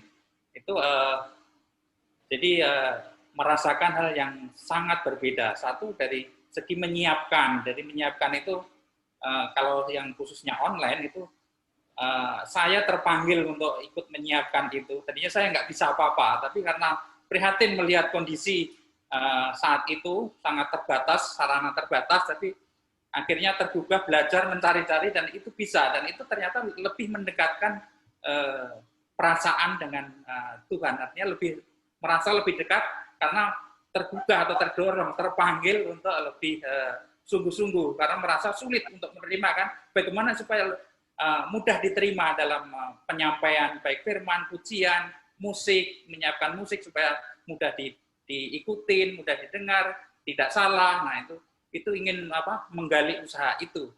Itu yang menurut saya hal positif yang harus kita sama-sama kita raih atau kita gayuh gitu ya, kita usahakan, kita upayakan. Jadi tadinya merasa kesulitan, akhirnya menyebar semua, akhirnya lama-lama akan menjadi suatu hal yang terbiasa. Matur nuwun. Baik, terima kasih Pak. Ada lagi yang ingin bercerita segi positif dan kendala? Ya, selamat pagi.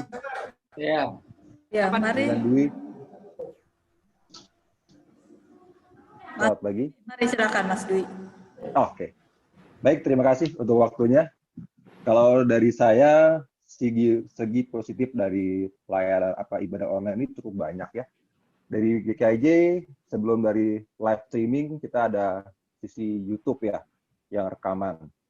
Pada saat rekaman itu, sudah ada dikirimkan alamatnya, cuma kita bisa buka kapan saja.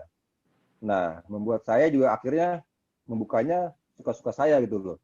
Akhirnya bangunnya bisa agak lebih siang, terus kemudian kami setel juga mungkin agak lebih siang, sehingga membuat kami terkadang-kadang menjadi waktu kami sendiri yang mengatur gitu loh. Nah, dengan adanya live streaming yang saya dilakukan oleh GKIJ, menurut saya cukup lebih baik lagi, karena tadi yang Pak Rasid katakan bahwa kita menyamakan waktu, walaupun tepatnya tidak bisa, tapi waktu ditentukan secara bersama-sama. sehingga dibuka pada line yang jamnya jam 8. Sehingga kami sekeluarga akan mempersiapkan diri kami untuk jam 8 kurang, kami sudah harus siap. Mandi pagi-pagi, dan kami seperti seolah-olah ke gereja, dengan anak-anak juga sudah siap dengan pakaian yang rapi seperti kami ke gereja, dan mengikuti ibadah seperti kami di gereja gitu. Dan setelah kami ibadah, kami membiasakan diri untuk foto bersama-sama dengan keluarga, sehingga ada sesuatu momen-momen persamaan bahwa ini loh kebersamaan kami dalam menjalani ibadah dalam kondisi live streaming seperti ini. Nah, jadi memang menurut saya ibadah live streaming, saya setuju bahwa kita harus punya komitmen tentang waktu yang sama, bahwa kita menghadap pada Tuhan, mengikuti persekutuan bersama-sama, sehingga kita bisa komit untuk bisa bersama-sama mendengarkan kebenaran firman Tuhan. Itu sih dari saya sih. Terima kasih. Terima kasih. Satu lagi, kalau ada perempuan. Oh, Pak Yanto tadi sudah. Oh, Bu Ken. Ya, mari silakan Bu Ken. Ya, terima kasih. Dengan adanya pandemi ini, segi positifnya, kami bisa sering berkumpul keluarga.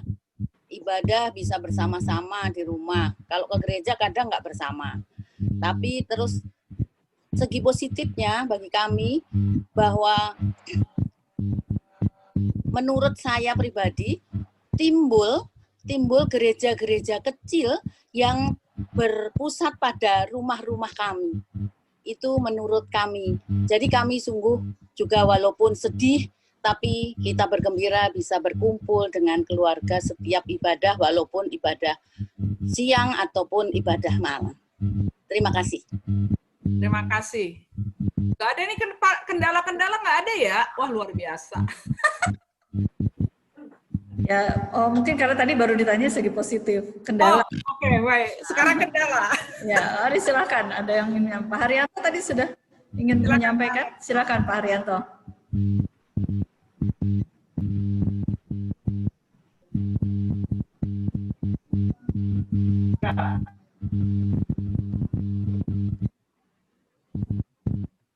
Pak Rudi Jatmoko tadi resen Ibu. Tadi memang saya mau mengatakan beberapa hal sudah. Iya. Halo. Ya. Sudah terdengar Pak, silakan. Ya. Sudah terdengar ya Bu ya. Baik. Kita semua tahu bahwa saat ini kita menggunakan sarana teknologi. Tidak bisa dipungkiri bahwa teknologi di suasana pandemi ini menjadi suatu kebutuhan mutlak. Yang seringkali menjadi kendala adalah koneksi teknologi yang tidak stabil. Contohnya sekarang ini, misalnya kita lagi mau berbicara atau mendengarkan, tiba-tiba teknologinya berhenti. Ini merupakan suatu kendala. Tetapi sebenarnya ada satu sisi yang menarik menurut saya, bagaimana kita semua diminta untuk kreatif di dalam menyiapkan peribadahan sendiri. Jadi memang ada kendala, tetapi ketika kita mengalami keterbatasan, kita menjadi kreatif. Jadi ada plusnya, ada positifnya. Kendalanya biasanya rata-rata dari koneksi teknologi yang tidak stabil sampai sekarang.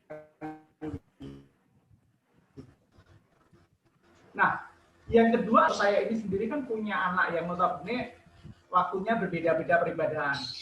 Kendala kebersamaan itu seringkali mempengaruhi kita untuk sebenarnya di pandemi ini kita mengharuskan kita bersama, tapi anak-anak kita punya jadwal sendiri-sendiri. Nah, itu sebenarnya menjadi kendala bagi saya. Padahal sejatinya pandemi menyatukan kita untuk sering bersama dalam beribadah. Karena dari situ kita masing-masing punya peran untuk menyiapkan masing-masing yang menjadi tugas dan tanggung jawab kita. Satu hal kendala yang belum kami dapat atasi adalah bagaimana menyiapkan perangkat untuk peribadahan. Jujur saja, supaya suasana peribadahan itu sama seperti di gereja, sejatinya kan kita harus menyiapkan ada sarana, misalnya ada lilinnya, kemudian ada semacam altar kecil yang bisa membuat kita suasananya seperti ibadah di gereja. Ini jujur saja, itu bagi saya merupakan satu kendala. Terima kasih, Bu. Ya, baik. Terima kasih.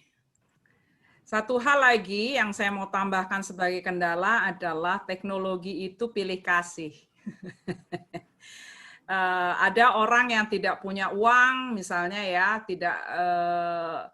sehingga tidak bisa membeli kuota, misalnya. Ya, jadi ada ketidakadilan. Ada yang, maaf nih ya, para adiuswo yang mungkin tidak tahu bagaimana cara memakai perangkat teknologi komunikasi yang memungkinkan untuk beribadah secara live streaming, ya tidak bisa jadinya. Jadi ini ada ketidakadilan juga dalam pemakaian teknologi tersebut. Ya, tapi saya lihat kok banyak ya segi positifnya. Jadi bagaimana nih? Apakah nanti kira-kira mau di ini enggak nih? Akan tetap melakukan online atau sudah tidak perlu lagi melakukan on-site nanti? Oops. Ini ya. Ini dia sudah terlihat. Jadi ada segi positifnya, ada Bapak tadi yang merasa terpanggil untuk menyiapkan ibadah, menjadi dekat dengan Allah, ya, karena keterlibatan dalam penyiapan ibadah tersebut. Ya, dari segi positif live streaming adalah dapat beribadah bersama-sama dengan seluruh anggota jemaat lainnya dimanapun mereka berada, beribadah bersama keluarga yang menjadi kebersamaan keluarga sehingga keluarga bisa dipahami sebagai gereja kecil gitu ya. Dan di situ juga ada pengembangan kreativitas. Kemudian kendalanya kalau rekaman itu kami yang mengatur gitu ya, teknologi yang menjadi penghalang, koneksi yang tidak stabil, anggota keluarga masih memiliki agenda sendiri, ini yang disayangkan ya, dan kesulitan menyiapkan perangkat peribadahan serta adanya ketidakadilan dalam pemakaian teknologi tersebut. Jadi ini yang harus kita waspadai ya, apalagi bagi anggota jemaat yang tidak memiliki sarana untuk melakukan live streaming atau bahkan melihat dalam tanda kutip rekaman. Ya. Nah, sebetulnya Ibu Bapak, persekutuan, kalau kita mengatakan persekutuan gerejawi, persekutuan Kristiani itu sebetulnya sebuah persekutuan virtual juga sebetulnya. Dan virtual dalam KBBI, believe it or not, percaya atau tidak, artinya yang nyata. Ya, bukan sesuatu yang abstrak, sesuatu yang tidak nyata gitu. Justru itu nyata. Ya, virtual itu seperti yang sejati gitu ya. Nah, tentu saja ibadah online atau virtual itulah yang kita pahami sebagai ibadah yang terselenggara dengan mediasi teknologi digital. Ya. Nah, sebetulnya gereja itu percaya pada persekutuan yang virtual. Ya, persekutuan yang nyata meski tidak terlihat oleh mata. Kita percaya gereja sebagai persekutuan tubuh Kristus, Kristus yang mendirikan gereja. Ya.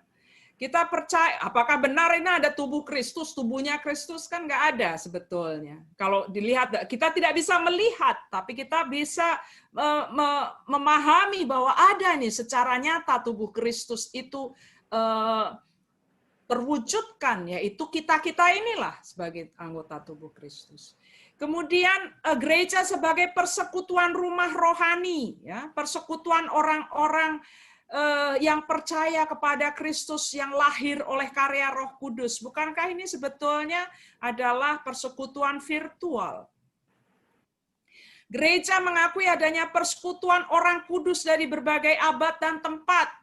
Sehingga setiap minggu kita mengucapkan pengakuan iman rasuli diawali dengan marilah bersama dengan gereja dari berbagai abad dan tempat kita mengucapkan pengakuan iman rasuli dan salah satu artikelnya adalah persekutuan orang kudus.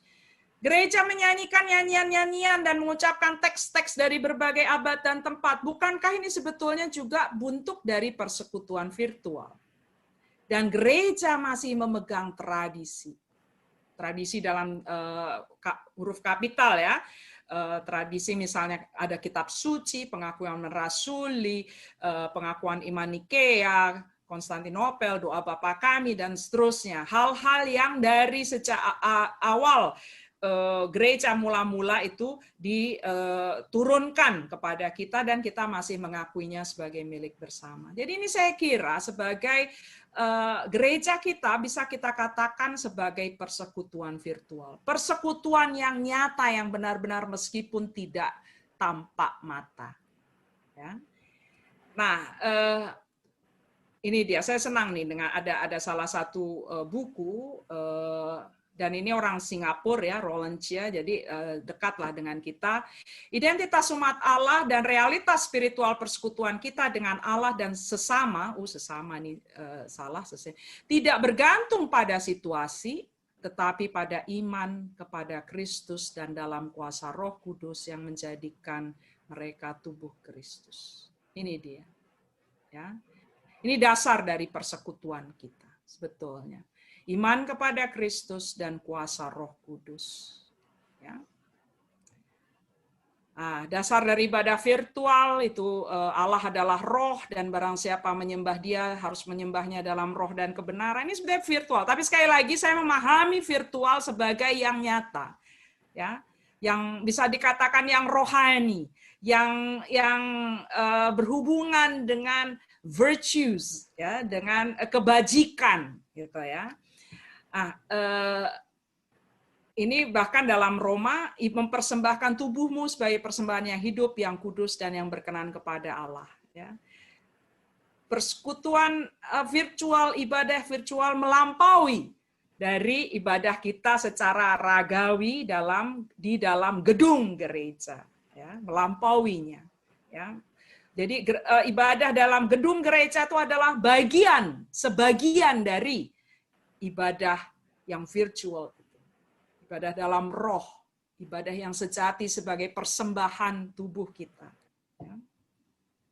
Nah, pertanyaannya, apakah perwujudan ibadah oleh persekutuan yang berkumpul secara ragawi di suatu tempat dan suatu waktu tertentu menjadi tidak perlu? Ini kan yang nanti kita renungkan bersama. Ya, tapi kita harus ingat nih dalam Ibrani misalnya, janganlah kita menjauhkan diri dari pertemuan-pertemuan ibadah kita seperti dibiasakan oleh beberapa orang, tapi marilah kita saling menasihati dan semakin giat melakukannya menjelang hari Tuhan yang mendekat. Ya. Nah, jadi semoga nanti setelah kita bisa berkumpul kembali dalam gedung gereja, ibadah kita tidak hanya ada dalam rumah, tetapi juga ada dalam gedung gereja. Nah, bagaimana sekarang kita mempraktikkan persekutuan dalam masa pandemi ini?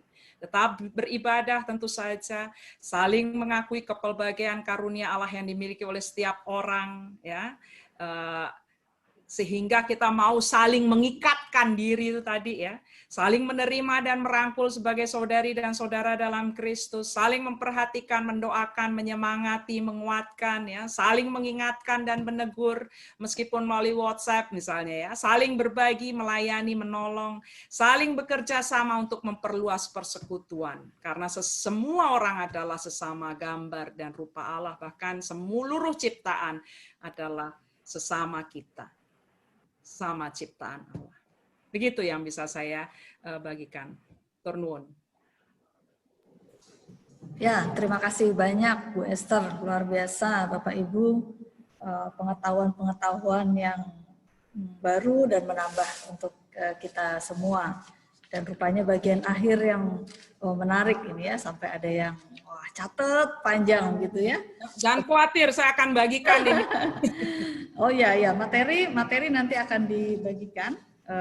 Bapak Ibu yang hadir tercatat oleh hostnya, nanti akan dibagikan materinya. Artinya begini Bu Esther, tadi kan Bu Esther bagian akhir menyampaikan bahwa virtual itu juga nyata. Jadi ini ada yang mengatakan virtual itu persekutuan nyata dengan Kristus, perlu dicatat. Ya, kita juga perlu mengingat bahwa yang dimaksud bukan berarti kita menganggap selama ini kalau ibadah virtual itu ibadah maya, itu di dunia maya. Tapi maksudnya kita juga itu yang tidak terlihat, tetapi itu nyata. Kita tidak bisa melihat tubuh Kristus, tapi itu nyata dan kita mengakui. Jadi dan menarik yang disampaikan oleh Pendeta Esther adalah tentang persekutuannya. kita sepertinya merasakan saat ini di masa pandemi, seperti gereja mula-mula gitu ya.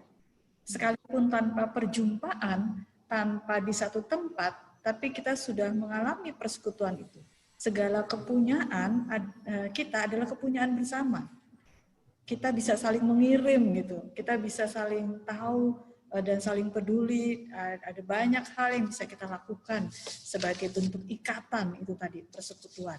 Dan ini juga yang tadi dikatakan oleh Pak Sugi juga, bahwa segi positifnya kita jadi banyak belajar.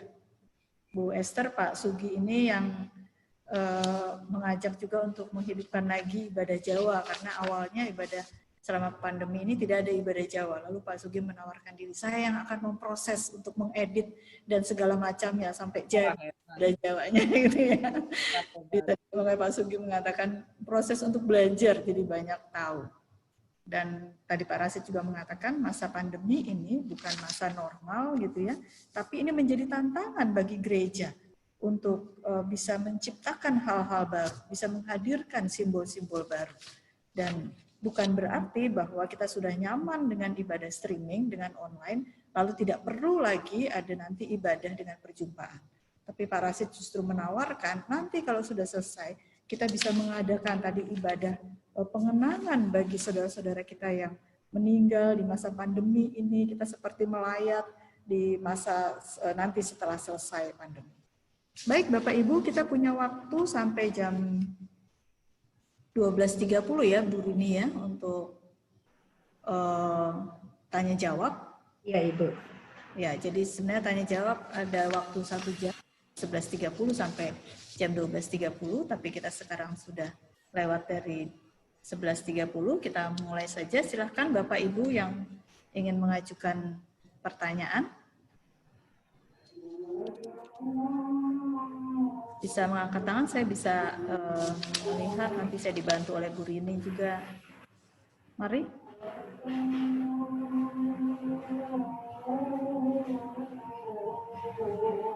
Saya boleh nanya?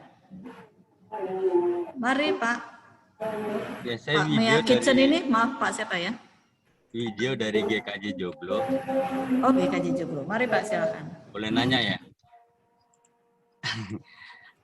Sebenarnya tadi slide yang Bu Esther saya agak sedikit kelewat.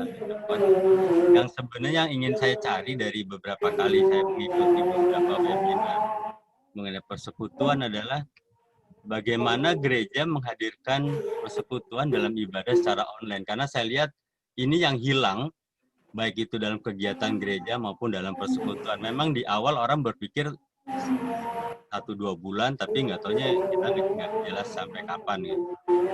Lalu yang kedua, pernyataan dari Pak Rasid dan Bu Esther, satu waktu ini juga menjadi sebuah tanda tanya, karena saya pernah melakukan sebuah sedikit riset gitu. Hampir semua gereja pada hari Minggu, termasuk GKJ Jakarta saat ini, yang ikut ibadah tuh hanya 200-an orang. Dan akan meningkat sampai hari Rabu. Itu baru sampai, jadi artinya orang pada saat jam ibadah, itu yang ngikut nggak sampai 30-40%. Ini hampir di semua gereja. Bapak Ibu bisa cek di YouTube, jam-jam ibadah, semua paling hanya 100-200. Tapi ketika hari Rabu, dia akan meningkat bisa 2-3 kali lipat. Artinya satu waktu itu menjadi hilang, dan artinya juga orang, saya agak khawatir menjadi ibadah itu apa ya, seperti kita menonton YouTube Atta Halilintar gitu ya. Itu yang saya khawatirkan. Lalu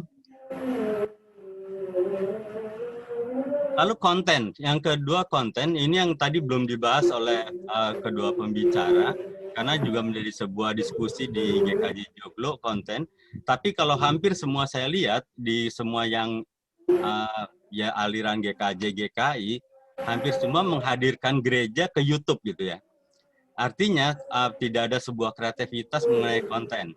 Memang menjadi sebuah diskusi juga kalau misalnya kita menghadirkan seperti menjadi sebuah apa namanya talk show, dialog, apakah jemaat merasa serp gitu. Jadi saya nggak tahu bagaimana dengan diskusi di GKJ Jakarta, tapi kelihatannya hampir semua GKJ, GKI itu menghadirkan gereja ke YouTube. Itu yang dilakukan.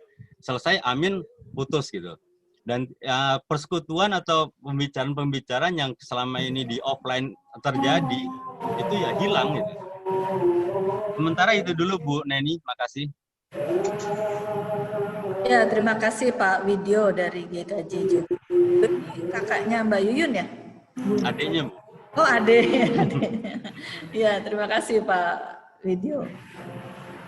Mari bisa langsung saja Pak Rashid dan ini tentang ibadah. Tadi Pak Rashid sudah mengatakan tentang sacred time.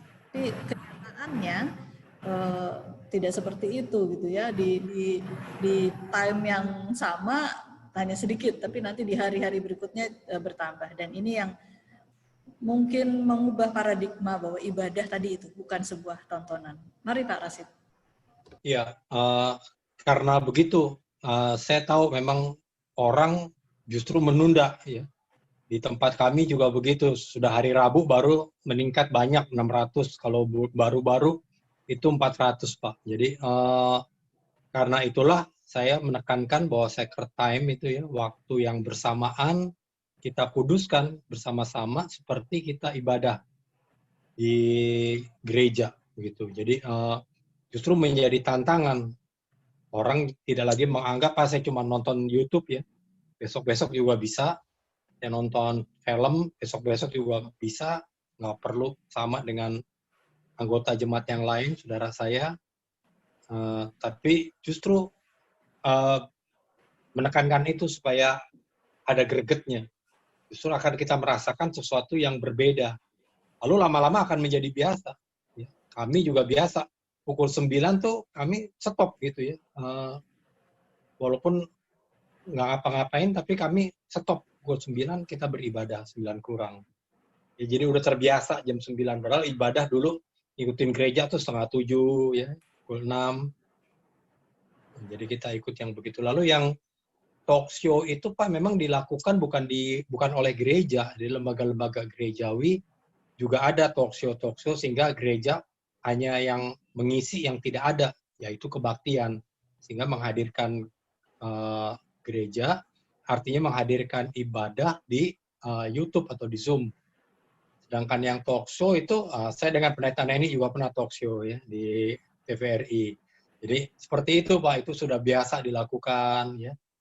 Di beberapa lembaga gerejawi yang lain, seperti kami ada YKB ya, GKI, itu boleh nonton juga. Itu ada talk show, pembinaan, model-model begitu. Begitu Ibu Neni. Ya, terima kasih Pak Rashid. Mungkin ini terkait dengan tadi yang disampaikan oleh Pak Rashid bahwa ibadah kita, ya GKJ, GKI itu berbeda dengan ibadah yang lain yang umat itu menjadi penonton gitu ya, tapi umat juga dilibatkan. Nah, bagaimana dengan ibadah online ini? Bagaimana melibatkan umat dengan kontennya itu tadi, sehingga umat itu tidak menjadi penonton. Begitu mungkin Pak Rashid. Iya. Nah ini kesulitannya memang. Memang kita mengharapkan umat juga tetap menyambut ya. Ketika kita bilang kami berdoa di dalam nama Tuhan Yesus, umat amin di rumah. Ketika umat bernyanyi ya ikut bernyanyi, bukan menonton. Jadi itu yang perlu ditekankan terus, Bu.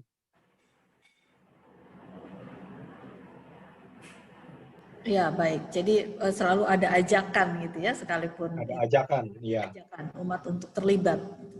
Bu Esther mungkin mau menambahkan? Silakan. Masih di mute, Bu Esther. Maaf. Bagaimana mewujudkan persekutuan dalam ibadah online?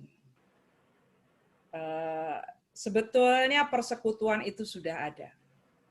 Itu dia. Yang perlu kita yakini, persekutuan virtual itu ada. Ini sebagai sebuah sebetulnya karunia Allah bahwa kita dipersekutukan dalam Kristus Yesus. Makanya tadi saya menekankan ini, ada ayat-ayat Alkitab. Saya terus terang saja jarang kalau bicara tentang pembinaan liturgi, saya jarang sekali justru mengutip ayat Alkitab. Tapi ini saya sengaja mengutip banyak ayat Alkitab karena dalam Alkitab kita memang persekutuan itu tidak hanya dipahami sebagai persekutuan kumpul-kumpul di satu tempat, tetapi juga persekutuan dalam roh, persekutuan virtual. Nah, ini sekarang kita harus mengubah pemahaman kita tentang virtual ini. Virtual itu bukan sesuatu yang tidak ada. Virtual itu sesuatu yang ada, tapi tidak bisa kita lihat dalam mata kita. Dan kita sudah praktikkan sebetulnya dalam gereja. Dan bukan dipraktikkan, ada wujudnya begitu ya. Jadi ini saya tahu saya bingung, saya terkesan bingung karena memang saya bingung untuk menjelaskannya ini. Jadi virtual itu sesuatu yang tidak kasat, yang tidak bisa kita lihat gitu ya, tetapi juga ada wujudnya dalam kita bergereja gitu ya. Nah, tadi saya sudah sebutkan misalnya pengucapan pengakuan iman rasuli itu juga merupakan satu bentuk nyata dari yang persekutuan virtual itu. Persekutuan gereja dari segala abad dan tempat. Ya, misalnya seperti itu. Kemudian nyanyian-nyanyian juga salah satu bentuknya.